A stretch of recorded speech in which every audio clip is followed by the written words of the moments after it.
आदरणीय सुरेशजी, आपण आज या वेबिनार मध्ये सहभागी होत आहात याचा आम्हाला मनापासून खूप खूप आनंद आहे. आजच्या या वेबिनारचं सर्व आयोजन आमच्या वनराई फाउंडेशनचे सेक्रेटरी निलेश खांडेकर, उपाध्यक्ष अजय पाटील आणि एव्हीआय फाउंडेशनचे डॉक्टर जेरील बानाईत, वनराई फाउंडेशनचे प्रदीप राठी आणि जतीन घिया या सर्व तरुण मंडळींनी अतिशय चांगल्या पद्धतीने आयोजित करण्याचा प्रयत्न केलेला आहे. विषय त्यांनी स्वतः निवडलेला आहे आणि वन आणि जमीन या संदर्भामध्ये फॉरेस्ट अँड लँड या संदर्भातला विषय अतिशय महत्वाचा विषय असं मी समजतो. एन्व्हायरमेंटच्या दृष्टीने आपल्या देशाचं एकंदरीत क्षेत्रफळ 329 मिलियन हेक्टर आहे आणि यातली अजूनही 1/3 जमीन ही पडीक अवस्थेमध्ये आहे असं वेस्टलँड डेव्हलपमेंट अथॉरिटीचा रिपोर्ट आहे. आणि आपण ज्या भागामधून आलेला आहात मी सर्व प्रेक्षकांना सांगू इच्छितो की फार कमी लोक राजकारणामध्ये ज्या कमिटमेंट्स येतात त्यामध्ये सुरेशजींचं नाव फार मोठं आहे. महाराष्ट्रातल्या ज्या भागामधून ते येतात कोकणातून, त्या कोकणाने या देशाला फार मोठे नेते दिलेले आहेत, विचारवंत दिलेले आहेत.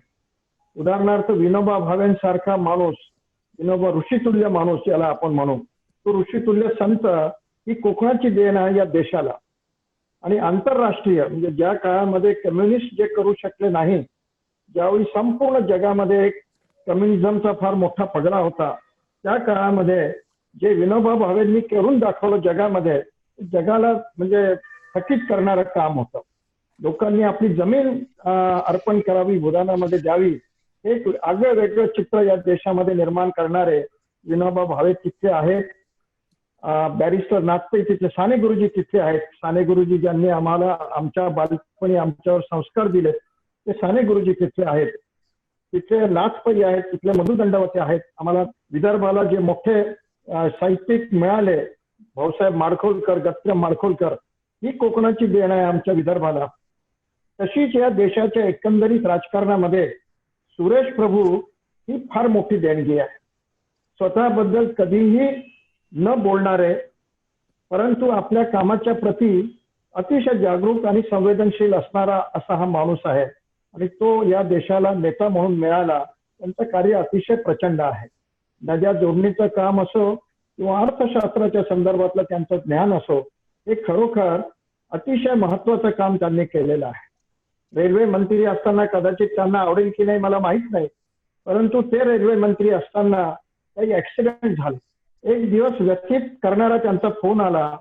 ते म्हणाले की मला असं वाटते की आपण कुठेतरी जबाबदार आहोत ऍक्सिडेंटला आणि म्हणून मला पुष्कळदा असं वाटते की आपण सोडून दिलं पाहिजे, परंतु पंतप्रधान नरेंद्र मोदी यांनी जी जबाबदारी माझ्यावर दिलेली आहे यातून काहीतरी मार्ग काढण्याचा मी प्रयत्न करेन. आणि अशा पद्धतीने एक संवेदनशील माणूस, लाल बहादूर शास्त्री नंतर रेल्वेचा ऍक्सिडेंट झाल्यानंतर आपण राजीनामा द्यावा अशी भावना व्यक्त करणारा संवेदनशील माणूस, भाऊक माणूस राजकारणामध्ये आहे आणि आपली एक वेगळी छाप त्यांनी राजकारणामध्ये सोडलेली आहे. आम्हाला तुमचा खरोखर सुरेशजी फार मनापासून अभिमान आहे. We welcome you heartily. आणि आज आमच्या इथे जे नवीन तरुण मुलं आहेत, विशेष करून डॉक्टर जेरील बानाईत, जतीन घिया आणि निलेश खांडेकर, प्रदीप राठी, हे आपल्याला काही प्रश्न विचारतील. या तरुण पिढीचेच प्रश्न. मी त्यांना सांगितलं मी असेल किंवा सुरेश प्रभूजी असतील, आम्ही आमच्या परीनं काम करत आलो आहे आणि आमचं तर रामनाम सत्य चांगलं होऊन जाईल. अजूनही निसर्ग तेवढा मेहरबान आहे, परंतु तुमच्या पिढीच्या समोर जे प्रश्न आहेत त्या संदर्भात अतिशय चांगल्या पद्धतीनं उत्तर देण्यासाठी एक सक्षम व्यक्ती आज इथे आहे. मी तुम्हाला जेरील, जतीन आणि निलेश तुम्हाला विनंती करतो, प्रदीप, की तुम्ही कुठेतरी त्या प्रश्नांना सुरुवात करा आणि सुरेश प्रभूंचं मार्गदर्शन हे आज आपल्यासाठी मेजवानी आहे, त्याचं आम्ही सर्व स्वागत करतो. थँक्यू गांधी साहेब. पहिल्यांदा तुम्हाला just 1 minute I want to thank Gandhi saheb, तुम्हाला मनापासून धन्यवाद देतो. तुमच्यासारखे ज्येष्ठ मंडळींचं प्रेम, मार्गदर्शन, आशीर्वाद मला मिळाले हे मला वाटतं माझा सगळ्यात मोठा ठेवा आहे. आयुष्यामध्ये काय फार काही कमवलं नाही, पण जे काही कमवलं ते तुमच्यासारखी माणसांची मैत्री, तुम्हाला खूप खूप धन्यवाद देतो. आणि तुम्ही जो विश्वास दाखवला त्या विश्वासाला ध्यान लक्षात ठेवून पुढचं काम करेन याची तुम्हाला ग्वाही देतो. धन्यवाद. Please go head, please go head. Thank you, Dr. Gandhiji. You introduced Mr. Prabhu so well, and you covered each and every aspect of his work and his life. And I don't think there could have been a better way to describe what Mr. Prabhuji has done and contributed for our country. And we really thank you, Mr. Prabhuji, that you graced this occasion and gave us an opportunity to host you. And you will be sharing your ideas and thoughts with us. We are really very overwhelmed, and we want to thank you from our bottom of our hearts. So to begin with, I would want to ask you that there are the majority percent of land that we have in our country or for world per se is covered by forest, some kind of forest and trees. But still there is a national demand or a global demand for afforestation and conservation of forest.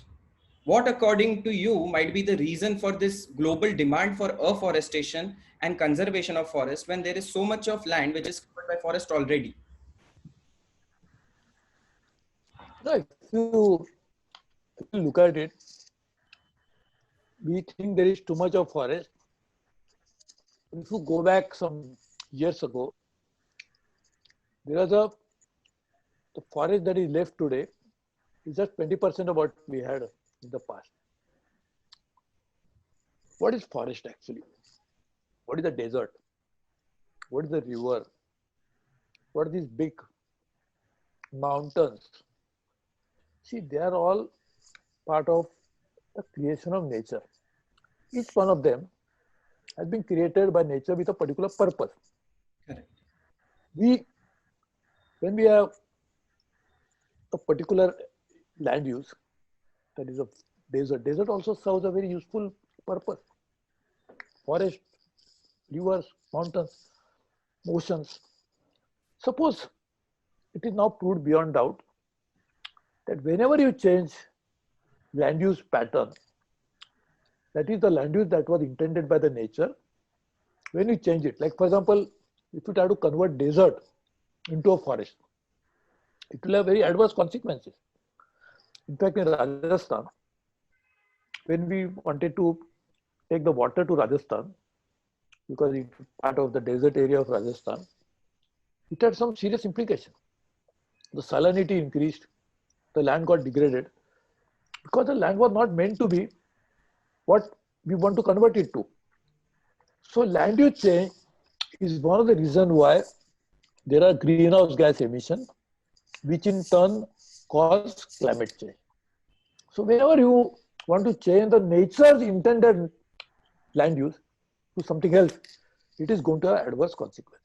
Now you ask a very valid question. What about a forest? Why we need so much of forest? Forest. So a lot of useful purposes. Number one, they are the carbon sinks of the world. Whatever carbon is emitted into the environment, they absorb it and emit oxygen. So it serves two purposes, but basically it absorbs the carbon. So they are carbon sinks. Number two, forests are the home to biodiversity. If you don't have forest, biodiversity will be lost. The biodiversity is a very, very complex integrated ecosystem. If, for example, nowadays, of course, new technology has come, but if you recall, you are too young. When me and Girish Bhai were youngsters, you are dealing Diwali time, we'll put this lighting. Even if one bulb goes off the light, the whole chain will not function. This was the whole time. Now new technology has come, so you can everything function. Ecosystem is like that. If you disturb something, it is going to affect the entire biodiversity ecosystem. So forests are the home to biodiversity. When you destroy forest, you are destroying biodiversity. Then the forest, that is something which we must understand, very important. The forests are responsible for conservation of soil. Forests are home to sources of fresh water. So when you get rid of forest, you are actually endangering the entire underlying and downstream ecosystem. So after some time, the desertification will start. The desertification, as I said, desert was already there. The nature had intended some desert. But the desertification process, which is a new phenomena, started because of human action. Deforestation will lead to desertification also. Now the other question, I'm sure you have in mind, why not convert entire forest into agriculture, for example? Yes. You must understand that agriculture cannot survive without forest. Agriculture, about almost 45% of the global agriculture production happens because of pollination. When the insects, the birds, the different kind of species, they carry a female part of that to male part of the, and that causes creation of food chains. They make flowers, fruits, everything available. So if you get rid of forest, water, soil, and this pollination process also will get affected. So even agriculture will get affected. So there is a relationship between agriculture and forest. So we cannot live without food, and agriculture provides us food. Agriculture cannot be carried out without water, and water is available because of the source of water, ultimately somewhere is because of forest. So forest is a very important insurance against our extinction from this planet. As it is, we are lost more than, there's the one evidence, first time somebody made the tabulation. The biodiversity that we have lost, terrestrial biodiversity, is probably more than 80%. The marine biodiversity, which is surviving, is still there luckily, not as much lost. But where did this terrestrial biodiversity was housed, which we lost? This was housed in forest. Another thing, the forests are home to wildlife. And the wildlife, where did it come from? It's a process of evolution. You and me were also animals some time ago, some millions of years ago. But our ancestors are animals. So if animals go, the ecosystem goes, you and me will also go. So I think for human beings' own survival, the forest play a very critical role. Another thing, forest provide you with source of very precious medicine. Many of these medicinal plants are located in forest. Even you take allopathic medicine, they have their origin somewhere in these medicinal plants. So ultimately, the forests are so important. So therefore, we need more forest. Incidentally, you ask a very valid point. In fact, the world forest cover is something like 35% only now. It's not something bigger than that. In fact, in India, it is 23.8%. And India wanted to have, as per our first forest policy, more forest up to 33% of the land mass. In fact, India's first forest policy, which was made during the British time, they said, what is the first forest policy? We'll clear the forest so that we can construct or we can make that land available for cash crops like tea and coffee. So that first forest policy was not forest policy, it was anti-forest policy. Then you clear the forest. Even in Vidarbha, you had such a, one of the most precious, invaluable forests are in Vidarbha. In fact, the central India is the heart of India. And the central India had forest. So this is like forest is heart of our entire ecosystem. So they were there in central India. So I think we must keep this in mind. And I am very thankful, Dr. Jaril, for asking this question. And I don't know whether you're a medical doctor or you're a PhD. If you're a medical doctor, you can understand that to cure a patient, yes, you have to give medicine. Medicine will be available in forest. But cure the ecosystem, we need forest. So this is something I just wanted to put that into perspective. Correct, sir. Again, sorry, one more point. There is a difference between forest and planted plants. If you do plantation, it is not forest. I used to give an example when I was a forest minister, way back in 1998, 22 years ago. It is like, I'll tell you what example I used to give. People may say that I will cut some trees If I cut one tree, this is actually as per the Forest Conservation Act. Then you have to plant 4 more trees as compensatory afforestation. So people would say it's a good idea. If you cut one tree, then you get 4. So more than 4 times of the tree that you cut. But I used to give you the example that if you tell a child that what is your mother? What is mother? Mother is a woman. So I'll tell a child that I'll take your mother away, but I'll give 4 women instead. So I'll take one of your mother, but I'll give 4 other women. Will the child agree? So same thing is with forest. When you cut down the virgin forest, the land is not, then you can plant 4 more trees, but that's a planted forest. We need virgin, good forest, which is gone, and only 35% is left. And in that also, the hotspots of biodiversity, mega biodiversity areas of the world are very few, in which India incidentally is one of them. So we should be lucky that we have some good forest and good mega biodiversity. That's an insurance against future extinction of human beings and other species. Sorry, I gave a long answer. No, correct, sir. I mean, some of your words were really very enlightening. The word which you used is insurance, that the forests are insurance for our good health. And I strongly, as an allopathic doctor, as an MBBS doctor, I truly believe that to prevent a disease, we need forest rather than curing a disease. So the insurance for human survival is forest is a very apt answer, or what I would say a very appreciable answer from a forest minister and an environment minister. Also, you said that we need forest for soil, for water, for oxygen. That means the primary importance or the dependence of human survival is on forest itself. And you also mentioned about clearing out of forest and then planting new trees, or having farming or agriculture. And the subsidiary question which Mr. Jatin is going to ask is about agriculture. That why do we require so much, why farming and agriculture is so important? Mr. Jatin, kindly go ahead and ask the second question. Thank you, Daryl sir. First of all, good evening, Suresh sir. It's an extreme pleasure to have a green talk with you. It was like a dream come true for me to have a discussion with you. Thank you so much for coming. I would directly hit with the question, sir. India is mainly an agrarian economy. Almost it has employed about 50% of Indian workforce and contributed around 17 to 18% of total GDP to the Indian economy. As per the records, we say that India is the largest producer of pulses, rice, wheat, spices, everything. So considering this thing, then agriculture should have been the most profitable and the most prosperous sector of our Indian economy.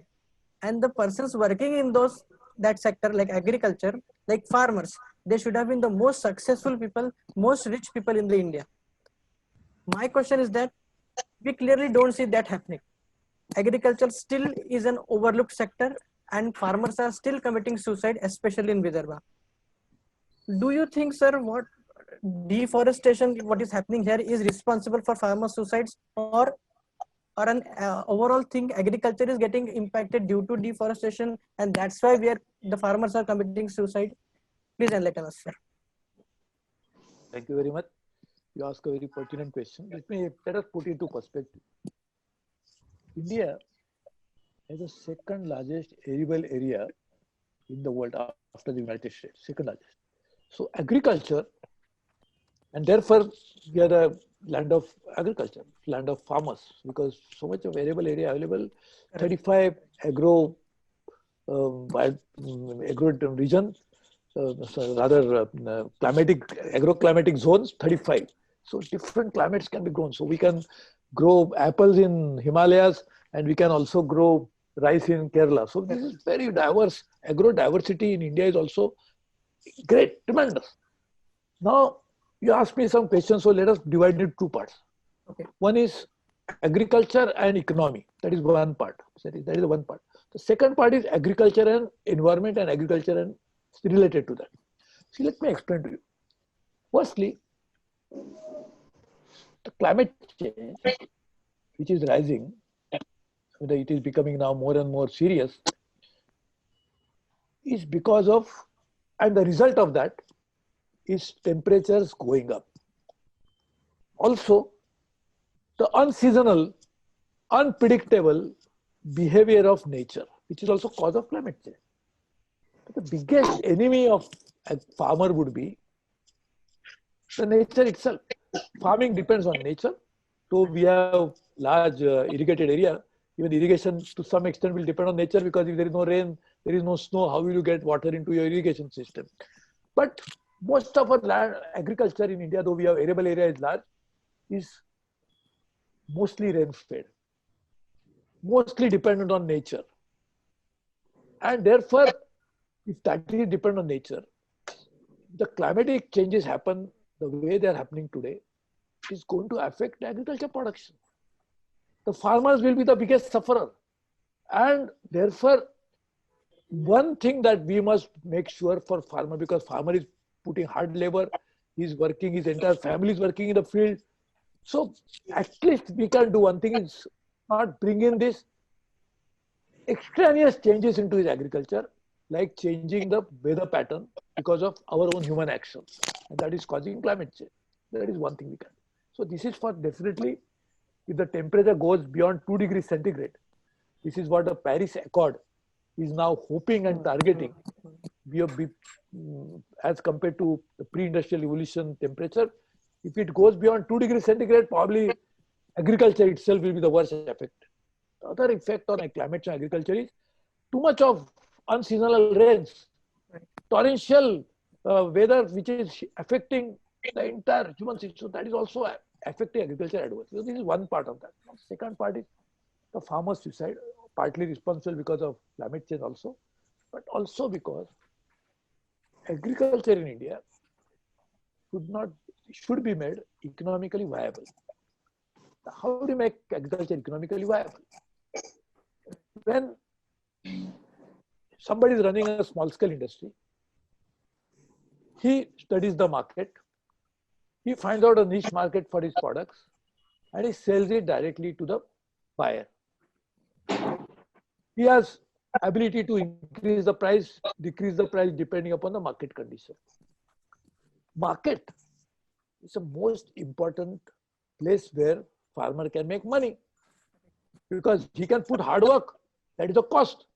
His labor cost, he's borrowing money for plowing the field, he's borrowing money to buy seeds, for fertilizer, for insecticide. All that is cost. But when you only sells product in a market, he'll get it. So market is something for farmer is very important. Prime Minister Modi, the recent changes which have become controversial, but actually speaking, they are an answer to farmers' problem, because if farmer can sell his product directly into the market at a price that he thinks is reasonable and commensurate with his efforts, farmer will not commit suicide because he will become profitable. In fact, worldwide, farmers have the right of their own choosing as to what to sell. Of course, government has to support. The minimum support price has to be guaranteed so that it gives him a comfort level that if at least my cost will be recovered. That's why that has to be there. But we must open up the market. Number two, you correctly mentioned that India is the largest producer of fruit, second largest producer of vegetables, and largest producer of milk, second largest producer of fruits, vegetables, and many others. How much of it is get processed? If we can process it, the farmer will get better price. Let us take a good example. Now there may be aberrations. Now there are aberrations actually. But the whole concept of sugar cooperative was a fantastic concept, because farmer was selling his sugar cane to a sugar factory, but he was not paid only for sugar cane. He was paid for sugar, the value-added product that came from processing of sugar cane. Then when the sugar factories diversified, the farmer was getting money for the power that was generated out of the bagasse. The farmer was getting money for the alcohol that was made out of by the sugar factory through Conosis or something. Now, if you process the agriculture product, the farmer will get better price, like say onions in Nasik. Unfortunately, prices go up, the government will be in control. So farmer doesn't get money. He cannot store it because there is no storage facility. He cannot process it because there is no processing facility. In fact, when I was a railway minister from CSR of Container Corporation of India, I had started a processing center in Lasalgaon only to help farmers. So we have to work on food processing. We have to work on getting farmers access to market. You have to provide insurance cover to the farmers because it's one of the highest risk business farmer undertakes. He always looks up to the God as well as to the nature. Whether rain is going to come, and if rain has come, too much rain comes. Correct. Whether in Konkan, for example, because Girish Bhai mentioned, in Konkan, the mango orchard owners, if the winter is delayed, they have a problem because flowering doesn't happen. If the winter happens in right time, and then there is suddenly overcast sky, then the flowering goes away. The mango, if there is the rain, mango. So all these different vagaries of nature affect the farmer. So insurance is also very important. So I think if you give all this, market, processing, insurance, proper infrastructure for the farmer, agriculture will become profitable activity.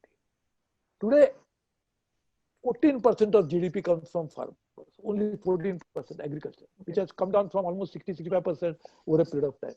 But the number of people who are dependent on farming is even today about 60%. So just imagine 14% of population, 14% of the income is shared by 60% of the population, and remaining 86% of the income is shared by the 40% of people. And that's why farmers are poor, because they share very small income, though their number is very large. Right. Thank you so much, sir. Discrepancy in the number of farmers who are sharing a large, large number of farmers are sharing just small chunk of money, and there is a large number of people who are sharing a lot of other half of the money. And as you said, that there should be open markets, there should be food processing units, there should be infrastructure, which should be, and insurance most importantly, which should be provided to the farmers for a better coming future for our farmers. As we see, the young generation is not indulging into farming process anymore, or the percentage has reduced down, because we see there is a lot of difficulty in the farming in today's world. And as per your comments and suggestions, if there are more infrastructure for the farmers, I think this will be one of the most leading industries in the coming future for India. The third question, which is coming up, is also related to environment and farming. Mr. Nilesh Khandekar ji would ask. Thank you, Jeril. Sir, good evening. As we all know that you were Union Cabinet Minister for Environment and Forest.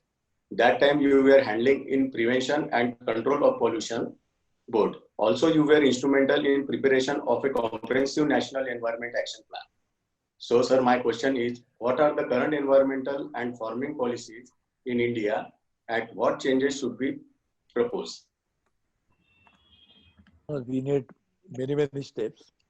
But I'll tell you, if you look at the countries where the environment awareness is highest, the environment compliance is also the highest. So awareness is very important. People must protect it themselves. I'll tell you something which we are launching a program, and I think Vanrai Foundation and all of you youngsters can join into that.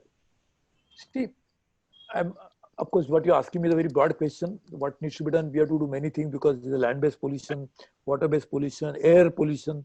So many things have to be done. Transportation has to change. Industrial activities also must make sure that there's a zero emissions as well as zero discharge into the water bodies. All of that is necessary. But what we are launching therefore is water, the most important aspect of environment. Now there are water bodies. The water bodies go away, we lose everything that we have. Water bodies also protect the underground water recharge and many other things. So how do you protect water bodies? Every village has some water body. There may be well, there may be a stream, there may be a pond, something will be there, or a river. Suppose if we educate the people, that awareness part, and every village, you create one person who will try to protect that water body. Protect means by talking to people. He cannot wear an army uniform and protect it. But he will go to people and explain to them, if you lose this, everything will be lost. And there are very good examples. When I started this program, all India basis, so many good people have come forward, how they have done. Some people have recharged the river. It's shocking in Punjab. But I'll come to it later.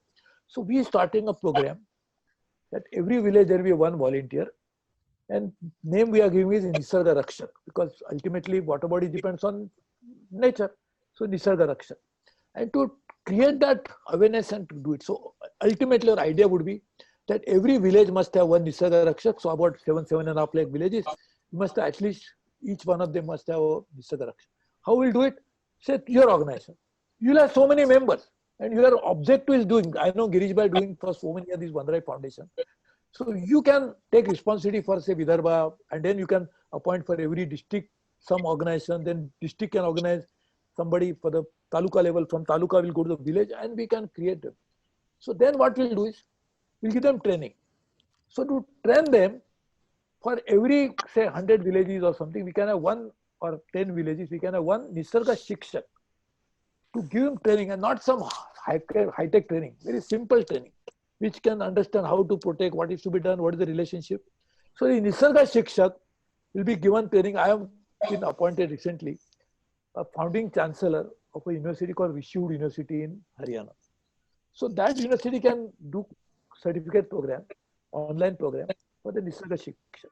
If we can protect Nisarga Shikshak and Nisarga Rakshak, your point is very valid. What is that we need to do? Because government will come out with action plan, which I did, as you correctly asking me. But on ground to protect it, we need people. And if you look at it, Scandinavia has the highest environment protection. Why? Because there's a highest environment awareness. When I was in 1998 Minister of Environment and Forest, I started a program for environment education.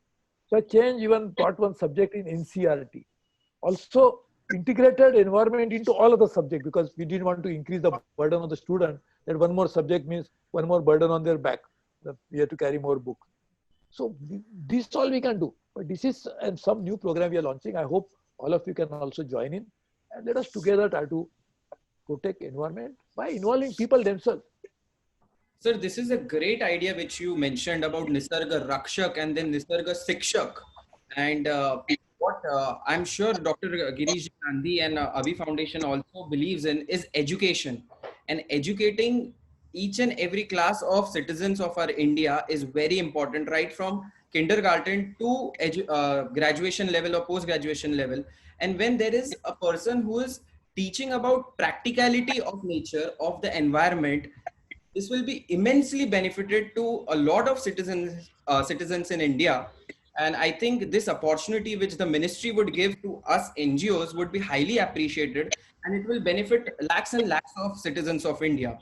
And in a follow-up question, Mr. Jatin would like to ask you something, and then I will change the subject to man-animal conflict and wildlife and humans. Thank you, Jerry sir. So one quick question which I wanted to ask you regarding something which I was studying lately. I was studying that forest and agriculture go hand in hand. But in recent years, we have seen that in order to sustain agriculture, we are using deforestation. Like we are clearing the land, clearing the forests, and on that land we are planting agriculture.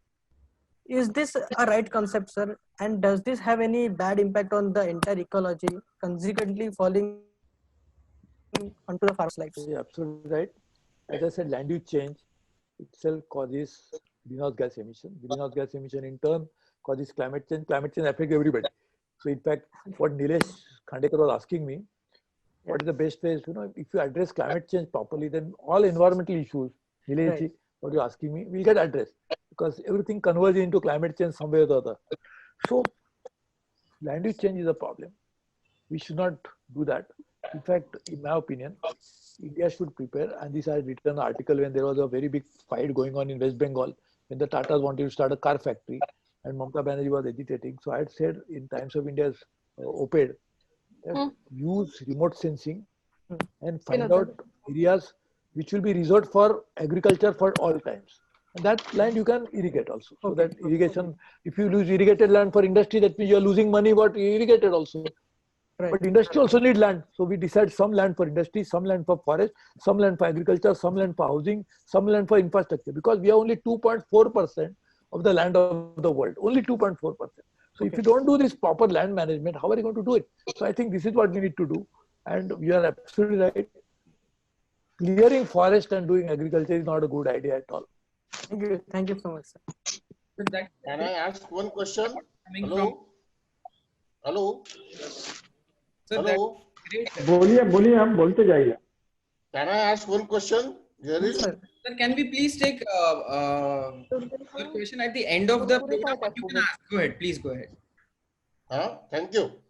Suresh ji, namaskar. Vijay Javandia here. Vijay ji bola. You have said that farmers must be given market. My simple question is this, that when 80% population is not having a purchasing power of 2 square meals, how can there will be market if production is increased? You have given very good example of sugar cane and sugar factories, but sugar cane and sugar factory farmers are not surviving on value addition of sugar and market. They are surviving with the policy support of having export subsidy, having import duty on sugar, having a facility of without interest loan is given for buffer stocking of sugar, and buffer stocking of sugar is never called a holding. I think this type of support is needed for all other farmers. And you have rightly said that 14% of the GDP is of agriculture. But why GDP of service sector is increasing to 60%? It is just because of the monetary policy and the minimum wages given by the pay commissions. So if this type of policies are going to be there, how can Annadata will survive in this system? Vijay ji, you are right. Your name is Vijay, so you'll always be right. You'll always have, you'll victorious. I am just saying, try to understand that when you are talking about poor people in India, most of the poor people in India are farmers. So if you give good price to farmers' produce, the beneficiary of that will be a farmer. And that's how the poverty will get reduced, or poverty will get removed over a period of time. You cannot remove poverty unless you make farmers better off than what they are today. So most of the poor people in the country are farmers themselves or farm laborers. So changing farming economy is a prerequisite for removing poverty of India. I think one of the days Vijayji will have a very detailed discussion on this, but this is a very important issue. I am not disputing it, but we'll have a proper discussion on this. I think we'll go to the next question. Actually, our program was half an hour, but I cannot go, so I will answer all the questions. So go ahead, Peter. Thank you, sir. Thank you. Thank you. Questions. Vijayji will discuss one day. I'll come to Nagpur to meet you. Oh, thank you, sir. That's so nice of you, Mr. Prabhuji. And thank you for taking up a participant's question also. That is very graceful of you. And you are extending your time as well. I will directly come to a very hot burning topic, that is man-animal conflict. We see that farmers on the fringes of forest who are doing their agriculture right beside the forest they become a part of man-animal conflict, and even so that the standing crops of these farmers are destroyed by wild animals. So what policies can the central government bring in to benefit both the humans as well as the wild animals and not harm any one of them? Ajay, you tell me something. Yes. To answer your question, who was born first, animal or man? Sir, we want in this planet. No, I know. I'm just saying. Yes. So, the animal was born first, right? And then we intruded on his area. Correct. See, Daryl, you have your own house.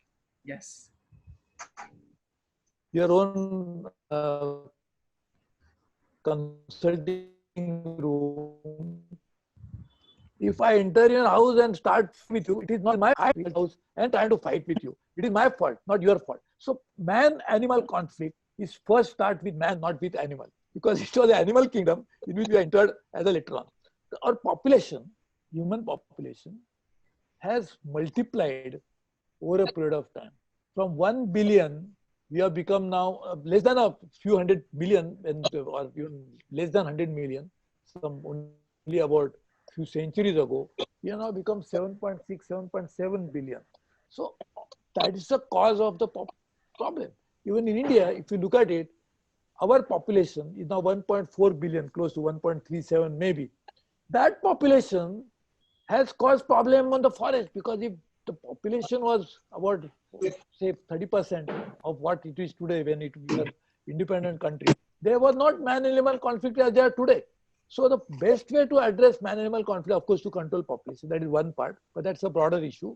Second part is that some areas we must give reserved for forest, and therefore the animal own habitat, we should therefore make sure that farmers should be compensated. If there is going to be a damage that is caused to the farmers because of animals, we should compensate them. We should give them the money, but we should not allow man to fight animal for no fault of the animal. We should try to give him compensation. And that is what, even I remember as 1998, I started this program of reducing man-animal conflict, giving compensation to farmers. But I think this is a very important question. Thank you, sir. I mean, it is coming from a union minister that there should be a perfect balance between human interference in animal-dominated landscape and there should be compensation for any undue damages to the crops done by wild animals. And you took the side of animals. That is really very grateful, and I really appreciate your efforts or your words when you say that animals are more important than humans, and that animals were there in this earth, on this earth, way before humans ever did. So this balance should be always maintained, and I really appreciate that union minister or the person in power is feeling these kind of. So coming to another question, sir, about energy now, about the electricity. Mr. Nilesh would be asking you the next question about renewable energy and the conventional source of energies which we use today. Thank you, Jeril. Sir, also you were Union Minister of Power. So you must be knowing that we predominantly use thermal power for our electrical requirement, which destroys a considerable amount of Indian biodiversity each year.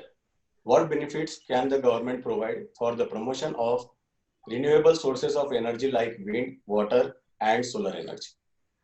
Actually, we are doing, we are going to be the world's largest renewable energy producer in the next few years' time. Already we are working on 1 lakh megawatts of solar, 75,000 megawatts of wind, and of course hydro is, we already had a hydro, that is a water energy. So we already had that.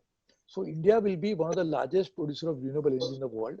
A lot of incentives are being given. So I think we are changing energy mix. What you're asking, a very important point, is changing energy mix. How can we bring down the thermal, that is basically coal, which is more than 50% today, and increase the share. Coal will remain a mainstay for some more time to come. But if we increase the other source of energy like renewable, automatically the percentage of coal will go down, and that is what we are doing. So Thank you, sir. Summing up the entire program, just last 2 questions. One is related to my medical sciences, that is human sciences, that today we are seeing that there is increase in use of chemicals, insecticides and pesticides in our farming, day-to-day farming. Also, there is increase in the percentage of cancer patients and other health-related problems. Do you think there is a correlation between the use of chemicals and the increase in number of cancer patients in India? And if yes, can you please elaborate why it might be the reason? And what can we do about it? See, I cannot give a conclusive answer whether there is a relationship between the two. But obviously, lifestyle changes is certainly responsible for the type of diseases that we are getting. If I are given corona, it's related to that, because actually speaking, we are saying that that virus came from animal to man. And that is the issue that we are talking about, that animals don't have habitat. There's going to be more and more interaction between animal and man, and therefore this type of viruses will come from animal to man, and which is going to cause huge damage. So this is not a first pandemic, and this is certainly not the last pandemic. We'll get more pandemics in to come. So lifestyle change is definitely responsible, because earlier we are living differently, we are eating differently, the chemical use was very less, but something is definitely causing the change in our lifestyle, which is resulting into diseases more.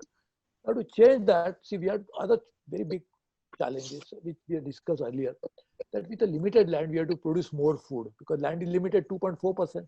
Now, if you want to do that, then farmers will also expect that my crop should not be lost to some pest or insect. So we have to use insecticides and pesticides. They come in the chemical form. So judicious use is very important, rather than saying absence of it. I think some form or the other compromise we already done in our life, that we have to do it, but some judicious use of it, ensuring that what will not cause undue damage has to be used, and that is what we really need to do. So therefore, I think by saying we'll avoid it completely if you can use it judiciously by proper trials and methods put in place, proper protocols put in place, that will take care of it properly. Thank you so much, sir. One last question which we would like to ask from our side as NGOs or as volunteers of environment. What can we as environmental NGO do to help the government for the future generations to come? And how can we contribute to a greater nation building and give our time and efforts to you for helping you out? You know, I got 3-4 ideas on that. One I just mentioned about Nisarga Rakshak and Nisarga Shiksha. The one is we just started a bamboo forum. First time India integrated bamboo forum, because in 1998 again I had launched the bamboo program first time in India. And there's a lot of bamboo even in Vidarbha. Farmers don't get any value out of it because bamboo itself, somebody can use it at a time of election or somebody can use it during riots, but that's not a right use of bamboo. If you can do value-added products from bamboo, farmers will get right price. And that value-added product can be furniture, value-added can be designed material, many things. So I suggest we can join hands in bamboo, Nisarga Rakshak, Nisarga Shiksha. Third thing we are trying to do is create NGOs who are working in rural development, their national network. Achha, this is not government. What I'm telling you, government is supporting it, but we are trying to work it outside the government, because then if you take it government, then some bureaucrats will come, some will say this, whether you have GR, whether you have PR, whether you have TR, and all this will go away. So we ultimately are saying that all the rural development organizations, they can create their own network. We can share best practices. Can you imagine what Girish Bhai has done in his own way in Vidarbha? If it is known to others in Bihar, people get motivated. He could do this Bandrai movement in Nagpur and adjoining areas. Why cannot I do it in Mungir district? Or I cannot do it in Visakhapatnam? So it's that. So we are trying to create informal network of all the rural development institutions in India so that we can work together. We are also working cooperative development forum to revitalize the cooperative, but that's a different thing because cooperatives are registered into. But NGOs, we can work like this, and I think I will keep in touch with you, and we'll all join hands. And I can tell you something. He gave an example of Vinoba Bhave initially. You know, Vinoba Bhave, you can draw inspiration from him for anything. In fact, I remember I was the only MP when Lok Sabha TV channel was launched. When I was the only MP who was doing a program on a talk show in Lok Sabha TV, because Mr. Somnath Chatterjee was the speaker. He said at least Lok Sabha TV should be something Lok Sabha MP should do. I was in Lok Sabha that time. So I started a program called Top Shot. It became very successful. In the Top Shot 1 hour interactive session like this, I requested Nirmala Deshpande, she was a Rajya Sabha MP, that I will have to interview you. She said, no. Interview, etc. Surejji, you are my brother. She used to love me, but I cannot do it for you. I said, Nirmala Thai, I convinced her, but she was not willing. I said, Nirmala Thai, we'll record it. If you say, this is my word to you. If you say it should not be telecast, we'll completely destroy that recording. The first question I asked her was this, what Girish Bhai just mentioned. I said, can you imagine that people are fighting, killing each other for a small piece of land?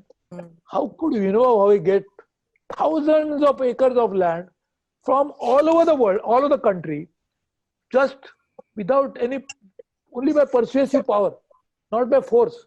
Naxalites are trying to grab land, they are not succeeding. You know how I succeeded in getting thousands of acres of land, lakhs of acres of land. I asked this question and she answered that question, and then this is what exactly. So Vinoba Bhave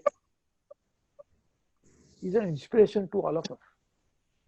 For NGOs, Vinoba Bhave, he was not holding any position in the government. He never ever contested an election. He never went out and asked for Padma Shri, Padma Award, nothing. He never asked for government money. Indira Gandhi used to go to him, and of course he was criticized for that. But Vinoba Bhave, in fact, I don't know, Jaril, I will request all of you. Vinoba ji, when he was lodged in Dhule jail, there were a lot of other freedom fighters. A lot of freedom fighters were there. So they were saying they are all getting bored what to do. So Vinoba ji said, I will teach you Gita. His lectures on Gita, and one week he should talk about one Gita there, one day. You should read this. I have not read anything better. In fact, Mahatma Gandhi used to call him spiritual guru. And then for Mahatma Gandhi, he has written a small little book on Vedas in a very small little way to understand what is Vedas. So he was the ultimate of spirituality as well as social movement. We as NGOs, you're asking me, we should draw inspiration from such people. What can be done? And no institution can ever survive which doesn't have spiritual backing. Not religious backing, spiritual. Spirituality is different than religion. Religion is little more ritualistic. We are talking about spiritualistic, which is linking our own self to the ultimate. Sureshji, I will add, Jerry, you listen it. Imagine our NGOs can do that wonderful job. And the question is, and we do it together. Hello? Determination in youths is lacking day by day.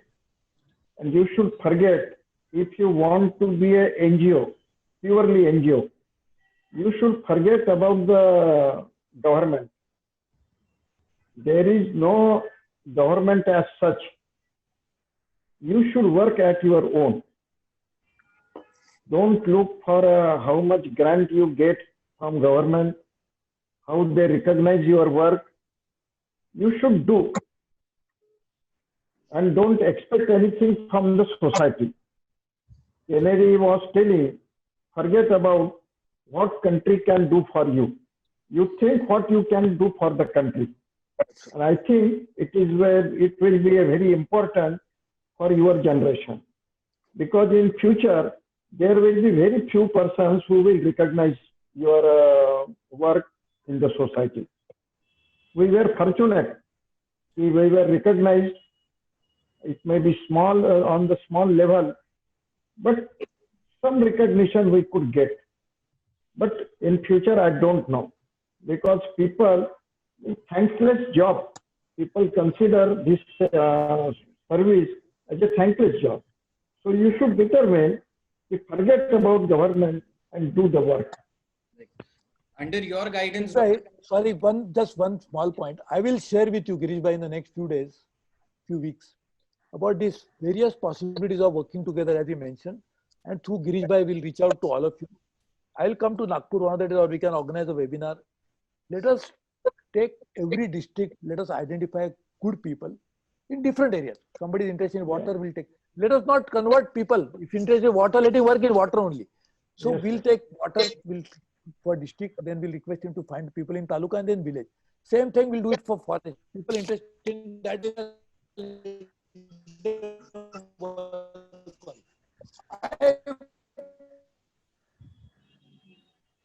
We shall organize. Tell you, if we think our own initiatives, our own strength, we'll try to do it.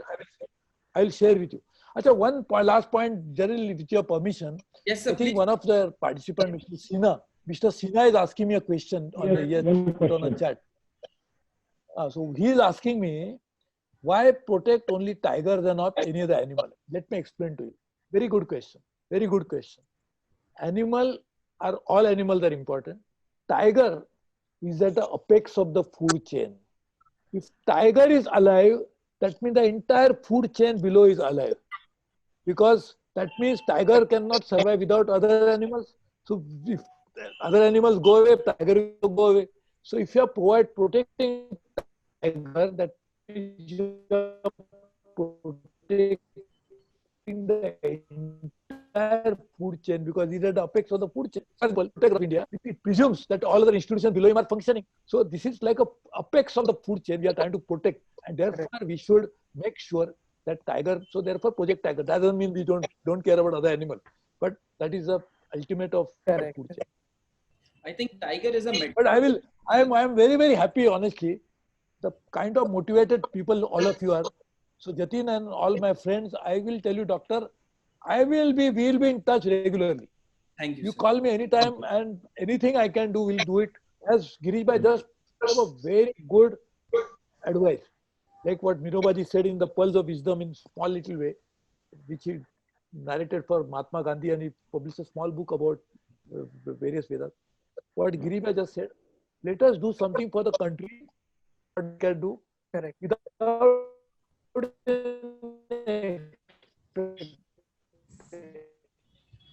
Sir, as I would want to say a few words about you as well as Dr. Gandhi, that you are our,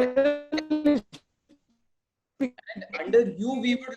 I'm telling you, when that is what Gita Kar do.